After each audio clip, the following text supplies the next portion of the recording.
Good afternoon, everyone. Welcome to our Safety 7 virtual community data walk. We are thrilled to have you with us today. I am Kiana Lewis Wallace. I am a research scientist at Caltrans, and I serve as the co-principal investigator for this project. Joining me is Deja Logan, a senior research analyst at Caltrans and the implementation co-lead. We're also joined by several key partners who you may not see on video, but play essential roles behind the scenes. Courtney Gibbs is our community engagement lead. Samantha Holquist is a principal and guest investigator for this grant. You may also see her engaging in the chat. Jennifer Whitstrand is our project director, and she is running our webinar today. Kenya Downing is a senior research assistant and has provided analytical support to this project. Together, we form a research and community partnership dedicated to centering youth voices and understanding the causes of and solutions to community violence in DC. This project is a collaboration between Child Trends, a mission-driven research organization dedicated to improving the well-being of children, youth, and families nationwide, and Sasha Bruce Youthwork, a nonprofit organization that supports at-risk youth in Washington, D.C. This project is funded by the National Institutes of Justice. So, why are we here? Because youth perspectives are critical to understanding and addressing community violence. Our goal with this project is to provide young people with the tools and platform to navigate the root causes of violence in their communities and to work with key decision makers to implement research-based solutions. Through Youth Participatory Action Research, or YPAR, youth are not just participants, they are the researchers and change makers. They have led the entirety of this research study. This event is an opportunity for all of us to engage directly with their findings and be a part of a conversation that puts youth voices at the center of community change. What you'll experience today is the result of 16 long months of hard work by a group of extraordinary young researchers who name themselves Safety 7. Now, let's hear more about their journey from Deja Logan. Thank you, Kiana. As mentioned, Safety 7 consists of 4 young people, all from Wards 7 and 8, who dedicated themselves to this work over the past year. They are between the ages of 18 and 23 and were recruited through local nonprofit and community organizations. Their journey began in November of 2023, when they embarked on 6 months of intensive research training. This training covered everything from identifying key issues in their communities to developing research questions, learning about qualitative and quantitative research methods, designing data collection protocols, and even going through the rigorous process of obtaining IRB approval.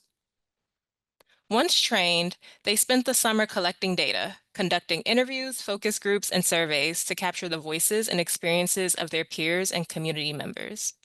In the fall, they analyzed their data, making sense of the patterns and themes that emerged. They met 2 times per week throughout the training phase and ramped up to 2 to 3 times per week during data collection over the summer. Their dedication has been truly remarkable, and the work they have done is a testament to the power of youth-led research. Today, you will get to see firsthand what they have uncovered. To walk you through what to expect, I'll pass it back to Kiana. Thank you, Dave. Thank you, Deja. Now, let's talk about what's in store for you this afternoon. This webinar is designed to be interactive and engaging. We'll begin with a presentation from Safety 7, where they will share key research findings. Throughout their presentation, you'll have opportunities to engage, reflect, and share your thoughts. Following the presentation, we'll transition into the virtual data walk, which will take place in breakout rooms. This is your chance to dive deeper into the findings, brainstorm solutions, and discuss actionable steps to address the challenges highlighted in the research. Finally, We'll come back together in the main room to wrap up the discussion and close out the session. We're looking forward to a great conversation today. With that, it is our pleasure to introduce the extraordinary youth researchers you have come to see. Take it away, Safety 7. Good afternoon. Thank you for joining us today. We are Safety 7 and we will be presenting on findings from our study, Centering Youth Experiences to Address Community Violence, a youth participatory action research study. Just a quick note that today's main presentation will be recorded, so you can refer back to it later. However, the breakout sessions will not be recorded, so feel free to fully engage in those conversations. We encourage you to use the chat to share your thoughts, resources, and reactions throughout the session.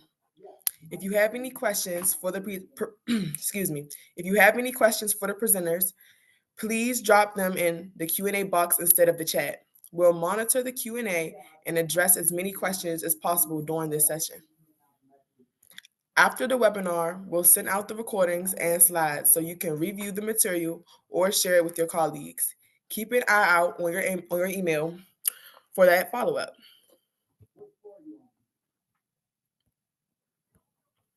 Before we start discussing today's research, we want to tell you a little bit more about ourselves. We are Safety 7, a group of young adults from Ward 7 and Ward 8 who are committed to promoting a safer environment in DC through research. My name is Lenny McLean. I am from Ward 8 and I reside in Ward 7.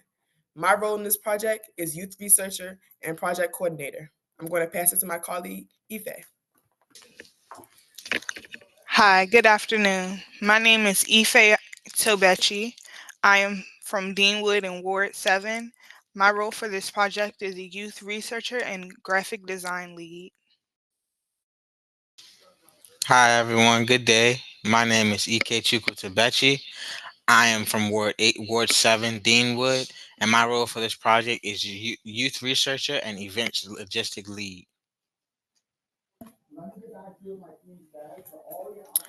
Youth Participatory Action Research, or YPAR, is a research approach that empowers youth to critically examine questions about the world around them. YPAR is done in partnership with adult researchers, meaning we share power. It challenges the notion of who is allowed to conduct research and create new knowledge. Furthermore, it encourages youth like us to understand and confront issues their community face and take action to advance change.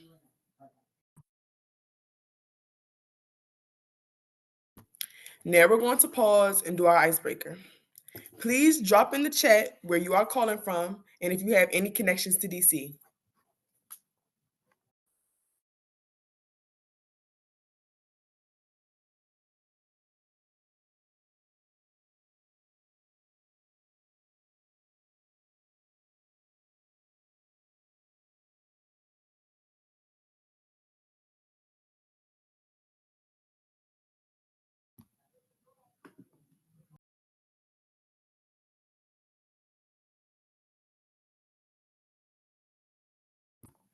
Okay, we see Atlanta, Georgia in the house. We got Houston, Texas, Baltimore, Memphis, Denver, Dallas, Suitland, New York, okay, Minnesota, Silver Spring, Maryland,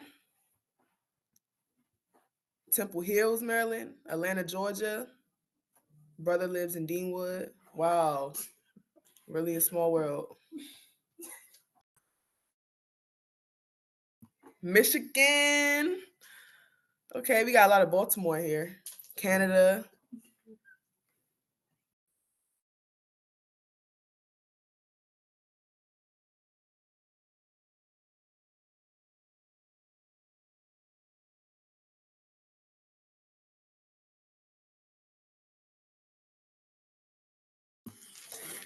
It's great that we have people here from across the country.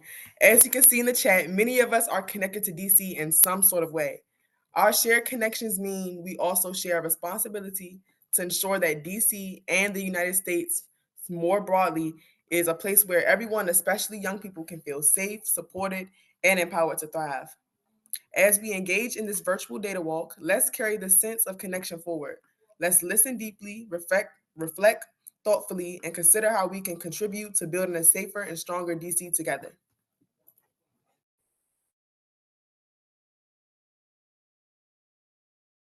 Now we're going to tell you all about our research study. Throughout this session, you'll hear us use the term community violence a lot. By community violence, we mean interpersonal violence that occurs in public spaces between individuals or small groups who may or may not know of each other. Across the United States, there are high rates of community violence in urban areas, including Washington, D.C. Research has shown Black youth are disproportionately impacted by community violence. However, there's little research that includes our voices or our perspectives. To address this gap, we co-designed a youth participatory action research, as y'all know, YPAR, focusing on community violence in Ward 7 and Wards 8 of Washington, D.C. We identified two topic questions related to, we identified two topics related to community violence that we are concerned about. We have safety and community trauma. We developed two research questions that guide our work around these topics. The first question is, how do feelings of safety affect youth and families' ability to navigate their communities in Ward 7 and Wards 8? The second question, what are the experiences of trauma for youth in Ward 7 and Ward 8? In summer 2024, we collected data throughout Ward 7 and 8. Our first step in data collection was fielding a survey, which determined participant eligibility and provided background information on them and their experiences in the community. From there, we scheduled an interview or focus group, which is a group discussion with the participants. In total, 157 people completed our survey. 31 of those people completed an interview, 61 of them participated in a focus group. We conducted 16 focus groups total, and participants were grouped by age. So, for example, we had youth in one focus group and we had adults in one focus group. After completing data collection, interview and focus groups recordings were transcribed and reviewed for accuracy. Each transcript underwent a process where relevant sections were assigned one or more codes that represent key concepts in the data. Once all the transcripts were coded, we reviewed the data for recurring themes and patterns. The findings we share in the presentation highlight the most common themes that emerged among the participants. While these themes may not reflect your personal experiences, they represent the shared experiences of those who took part in the study. Now, I'm going to pass it on to my colleague, Ike.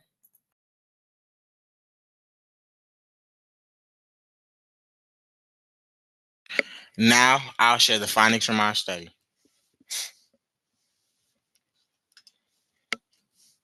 Here we have a breakdown of who participated in the study. Among our adult participants, 56% were female and 44% were male. For our youth participants, 59% identified as female, while 40% identified as male. For race and ethnicity, the majority of our participants identified as Black at 86%, 6% identified as other, 5% as Latino, and 3% as white. 55% of participants were between 14 to 24 years old, and 45% were between 25 to 70 years old. To be eligible for the study, participants had to either live or work in Ward 7 or 8. 55% of participants live in Ward 8, while 36% live in Ward 7. Our first research question is, how do feelings of safety affect youth and families' ability to navigate their community in Ward 7 and 8? Our findings include the following themes. Police don't have our back, beef never dies, but people do. Bullets have no name, head on swivel, and stay out the way or stay dangerous. Throughout our interviews and focus groups, one common theme was that community members feel that police don't have their back. Participants felt that local police are unreliable, not trustworthy, and lack care for the community. For example, I feel like the police are supposed to be a support system. You're supposed to call the police in order for them to come help you. Nowadays, people are hesitant to call the police because they're like, oh, I don't know if they're going. They're probably going to take us all to jail if we tell them what happened or what went down. I feel like the police, they're more of a controlling force instead of support system, said a youth from Ward 7. 4 out of 10 survey respondents reported having someone threaten or injure them with a weapon in the past 12 months. However, even if they felt like they need protection, they don't believe the police are there to protect. It seems like every time somebody dies or something like that, they ass ain't never around or taking forever to get to the scene or whatever the case may be. But dang, they ain't never really there for real, said an adult from Ward 8. There was a lot of discussion about beef throughout the interviews and focus groups, whether it is based on where you live, who you're related to, or something else. Participants noted that beef does not stop or die even when those involved do. Here, an adult from Ward 8 said, when your neighborhood get into something, it's not just like, okay, if you did something, it's going to be yours. It's like, well, whoever we can catch outside. A youth from Ward 8 said, so it was like two families that were always beefing, but the reason they were beefing is because it was a misunderstanding between two relatives that just kept going and passed down the line, and they kept trying to shoot each other.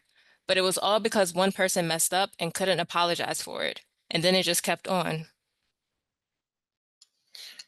Many participants described staying out of the way or minding their business as an approach to maintaining safety in the community. This could look like staying in the house, not hanging out outside, and overall keeping to oneself. One youth from Ward 8 said, when I was outside, I used to do dumb stuff too, but I had a vision of me dying one day and seeing all of my people around me just standing around, just crying. It's like I never want that at all. I don't want nobody to see me dead at all. I already been locked up and that broke my mother. I don't want to see that, so it's just like chill, stay out the way. Here, a survivor of multiple gunshot wounds expressed their preference to stay in the house. I barely come outside for real, so I really don't know. Only time I come outside is if I'm going to the store or dropping my kids off at school or anything else. I hear the trouble when I'm in the house, like outside and all that. I hear that while I'm in the house, so that's why I pretty much stay in the house. Similarly, 46% of survey respondents noted that in the past 30 days, they stayed home at least one day because they felt unsafe in their community. On the other hand, some participants noted that people prioritize staying dangerous or carrying weapons, especially guns, as a way to maintain safety. Here we have a quote from an adult from Ward 7. All young men that carry a gun aren't actually looking for trouble. They fear for their life. It's a matter of protection. And I watch them go through and see people get killed and then start fearing for their life. So they actually tell me, I'm just trying to protect myself. And I understand it. A youth from Ward 7 expressed, we feel safest with our weapons. I'm going to be completely honest. A lot of people I know, they feel safest with their weapons. I know people that's not going to come outside if they don't have no weapons. But that's why I feel like it all loops around. If you think about it, like he's scared, so now he about to go get a gun. Now he got a gun, so now there's more people scared. In addition, 60% of survey respondents know three or more people who have carried a gun in the last 2 years. Participants described a need to have their head on swivel when outside in the community. They emphasize constantly being alert and cautious to maintain their safety. Because I usually travel listening to music, I don't do that no more. AirPods out, look over my shoulder every once in a while. And as soon as I hit my street, I'm like, okay, I'm straight. Pay attention to my surroundings and just mind my business, said a youth from Ward 7. Another prominent theme we heard was that bullets have no name.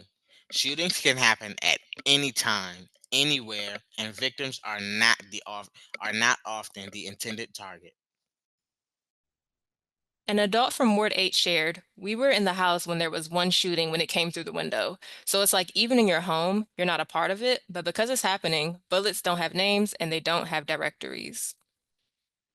A youth from Ward 8 said, "I understand exactly what's going on. I know every time I step my foot out that house, something can happen to me regardless of how long I'm outside, whether I'm outside for 5 seconds to 2 seconds to an hour to 3 days." Now I'd like to open the floor for a brief discussion on this theme. In the chat, please share your answers to the following questions. 1. What stood out to you about the data? And 2. What did you expect to hear but did not hear?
I see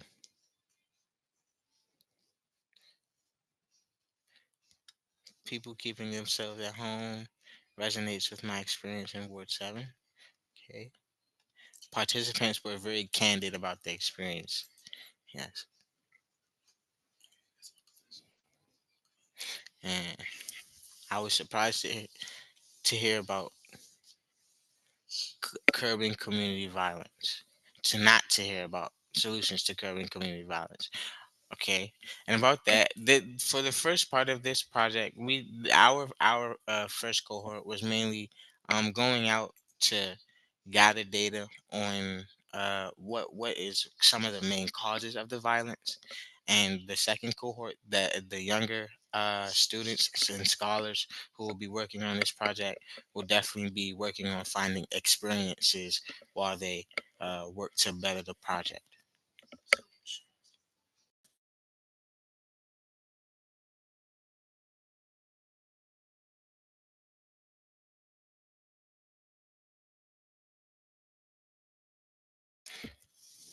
Thank you all for sharing. These are very thoughtful responses. Very thoughtful.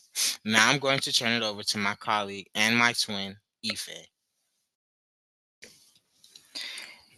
Thank you. Our second research question is, what are the experiences of trauma for youth in Wards 7 and 8? Our findings include the following themes: gone but not forgotten, stressed and depressed, trying to cope, numb to violence, and a listening ear.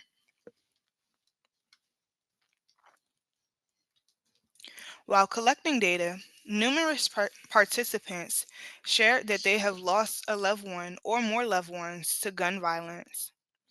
When surveyed, 80% of adults and 50% of youth reported experiencing a death of a sibling or friend, while 49% of adults and 25% of youth reported experiencing a death of a parent. These experiences, especially when a result of community violence, often left them grappling with intense emotions. Youth from Ward 7 shared, Losing my best friend, really, because he really was walking to work and was not trying to give up his shoes. And they tried to rob him, but he was not going down without a fight. And he got shot in the back of his head. That situation was very traumatizing because I didn't know what was going on. Sometimes I get stressed out because my man's died a couple weeks ago. I was real stressed. I was stressed out because I've been losing a lot of people. As a result of living around and experiencing community violence, residents are often left feeling stressed, anxious, and or depressed. For example, I would say that trauma is probably the starter or the trigger of those things like stress and depression and stuff. It does like the fume onto it, when you're affected negatively by something, shared a youth from Ward 7. A different youth from Ward 7 said, I feel like especially witnessing or something happening to someone close to you, I feel like it sets in a bit of anxiety and paranoia about being around, going outside just in general, just being in your neighborhood, or even just walking around anywhere. majority of survey respondents also reported experiencing stress, anxiety, and depression because of exposure to violence. More than half of the adults and youth reported being stressed. 3 out of 4 adults and 4 out of 5 youth reported having anxiety, and 3 out of 4 adults and more than half of the youth reported experiencing depression. Participants also discussed feeling desensitized or numb to the community violence around them. This desensitization appeared in different ways, like thinking gunshots are normal background noise or becoming further involved in violence. For example, They was shooting. My little brother playing Fortnite, his headset on and all that. Oh, they shooting? Back to the game. My other baby brother, he's like 3. He hears gunshots outside. He doesn't run. That's how bad it is. That's an everyday normal thing. You hear it every second of the day. It ain't nothing else to it, shared a youth from Ward 7. An adult from Ward 7 said, I think it's desensitized them by making them forget that the same way the violence has impacted them when they do those violent acts is impacting someone else. So I feel like it can go from them being scared of a gun or gunshots to them holding the gun and then being the one to shoot the gun. That right there is a huge desensitization. So I think just continuously being in that environment, you start to take on some of those violent tendencies where you forget not only how it made you feel, but how it makes others feel when those things are done. here, this graph shows that more than half of the youth and adult respondents reported feeling hopeless at least one day of the week. Participants identified various ways they cope with the violence, including talking to family and friends, playing video games, leaving the neighborhood for a change of scenery, and substance use. A youth from Ward 7 shared, when I'm going through shit and I get on the game, I forget about everything. I'm having fun. Just playing the game escapes reality. We have fun. You know what I'm saying? It's different. It's a different vibe, I would say. An adult from Ward 7 said, and also drugs, the pills that people take, the Molly, all that stuff. I think it really affects. Like, there's a lot of people that are undiagnosed out here, and then go to self-medicate. And then you're self-medicating with whatever you choose. And then that's interacting with the chemicals in your brain even more, but it's not a good interaction. Additionally, having someone to talk to was frequently mentioned as a desired and effective coping method for exposure to community violence. For youth, mentors and adult figures who are positive, present, and relatable were appreciated. For example, Get somebody that relates to them. They'll sit right there and talk. If they get somebody that's asking a lot of questions and they don't know that or they don't really relate to that, they're going to be like, he don't feel the pain I feel, so I don't want to talk to him, said a youth from Ward 7. An adult from Ward 8 shared their perspective on therapy here. However, my relief comes in because I have somebody I can talk to. It's unbiased because at the end of the day, they're here to help me navigate through my emotions, my mood, anxiety, and those things. Friends can't help you do that. They can listen, they can be here, but some people just not available to guide in the ways that you need. But a lot of people downplay therapy. Now, we want to hear your thoughts about this section. Please add your responses in the chat about what stood out to you about this data. What did you expect to hear but did not hear?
Thank you all for commenting. I see dangerous coping activities are the norm, and also substance use.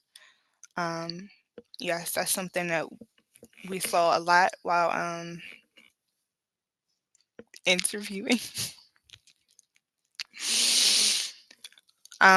Also, the importance of finding someone relatable is very helpful, especially for youth who are developing.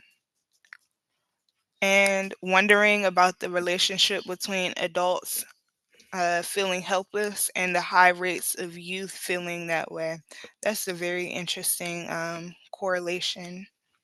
Thank you all. Thank you everybody for commenting and participating in this Zoom data walk.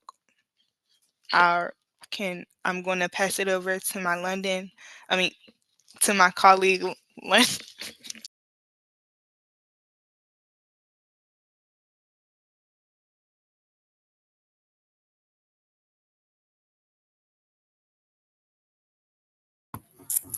Thank you, Ife. Thank you.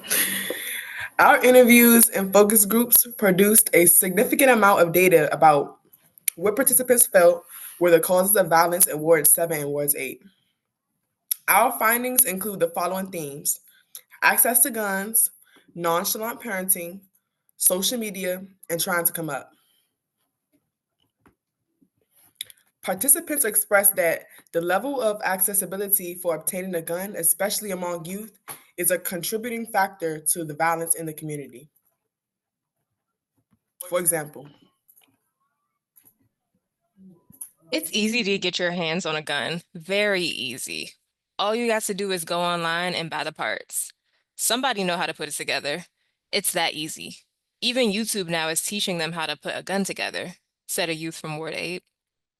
An adult from Ward 8 shared, and it's questionable what's happening in the homes, what type of exposures, what type of access, because it's not possible for this many youth to be in contact with somebody to get weapons and have these amount of weapons floating in the streets.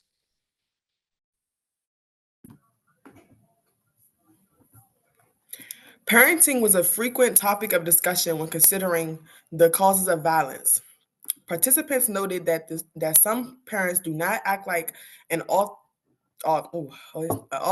excuse me, y'all, an authoritative figure for their children. Furthermore, what activities and media children are exposed to at home shapes their understanding of right and wrong. I feel like it starts at home. I feel like how violent you are or the things you do, your actions, they depend on how you were raised and how you're treated at home, how much attention you get, or how your living situation is. I feel like that affects how a person is, said a youth from Ward 8.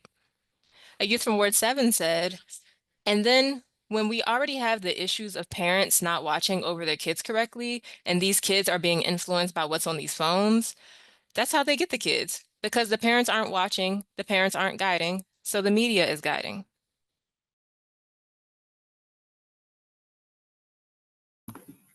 Some participants shared that the need or desire for money is also a primary cause of violence. For instance, I say as far as the problem, people going through rough times causes violence, people being broke, not having money. So some of them turn to go robbing people or doing stuff like that. Not having a job or people not being able to get jobs, they feel like they're back against the wall. So they should just trying to rob people or take stuff because they had no means to money, said a youth from Ward 7. Another youth from Ward 7 shared, they just don't feel like they've got any other options. I know so many people who feel like, man, school ain't working for me. I'm going to do this. This is so much easier. This is so much quicker. This is so much faster. And they're desperate. our survey data also shows that community members have faced financial challenges recently. 67% of adults and 44% of youth responded yes when asked if they had trouble affording their basic needs like food and housing.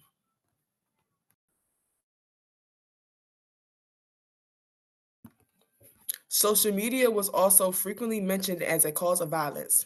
Participants talked about how social media can be used as a tool to create and escalate conflict. For example, It gets took to social media. The situation gets took to social media. Therefore, once you take it to social media, it's given the opportunity to go farther than that. And it creates a bigger situation than what it actually really was, said a youth from Ward 8. But TikTok, YouTube, TV, what everybody like their kids to be on 24/7, that's where it starts.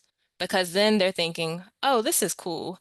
The gangster video is cool. Now I want a gun. Now I want to do this. I want to do that, said a different youth from Ward 8.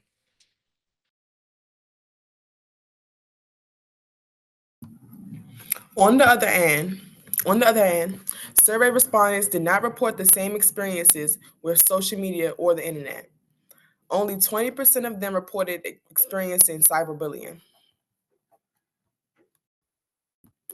What stood out to you about the data? What did you expect to hear but did not hear? Drop it in the chat.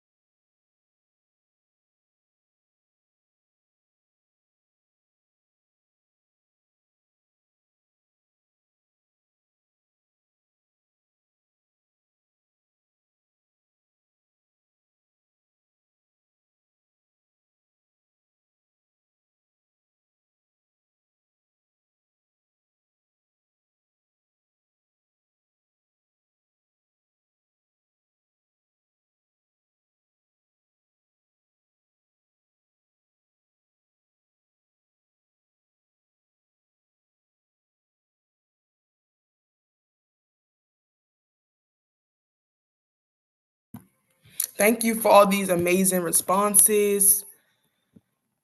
I'm going to read out a few. I saw it stood out to me that social media perceptions are elevating violence. Okay, thank you for that. It says someone says makes me think about how we support the whole family system to make sure there are resources, money, childcare, and job opportunities. Thank you. Someone says how fast things go from social media to action. Wow. Um, financial desperation driving so much violence.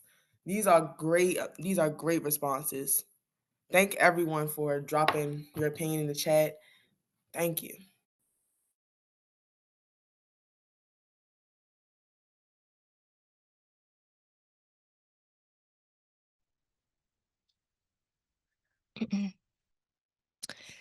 Thanks so much, everyone, for your active engagement during our presentation. Now we're going to transition into the virtual data walk. So for this part, you will be divided into 2 breakout rooms where you'll engage with the data using Miro, a virtual collaboration space. In these breakout sessions, you'll have the opportunity to reflect on the findings and brainstorm solutions for the future. You'll be asked to consider questions such as, based on your experiences in your field, what key lessons have you learned that could help address challenges in this community? If you had $1 billion to invest in this community, what initiatives or changes would you prioritize to create the biggest impact? Your breakout room facilitators will share the links to your virtual Miro workspace. We encourage you to dive in, share your insights, and collaborate on meaningful ideas.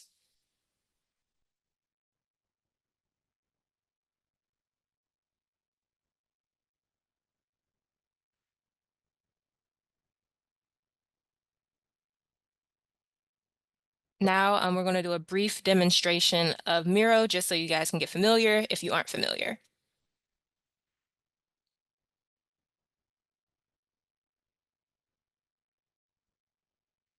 All right, so welcome to Miro. This is what it looks like, and this is what it will look like when you open your link. So just a quick guide to help you navigate this virtual collaboration space.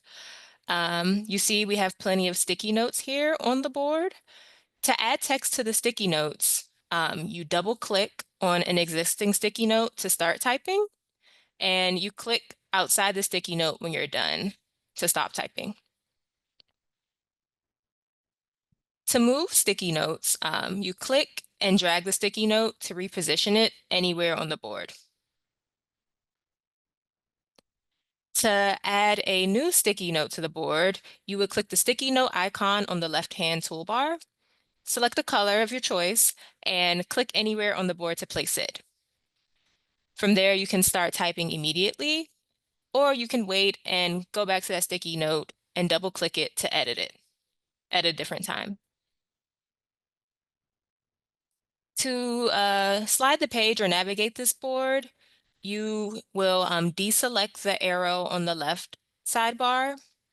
And now instead of that arrow, you should see more of like a hand icon.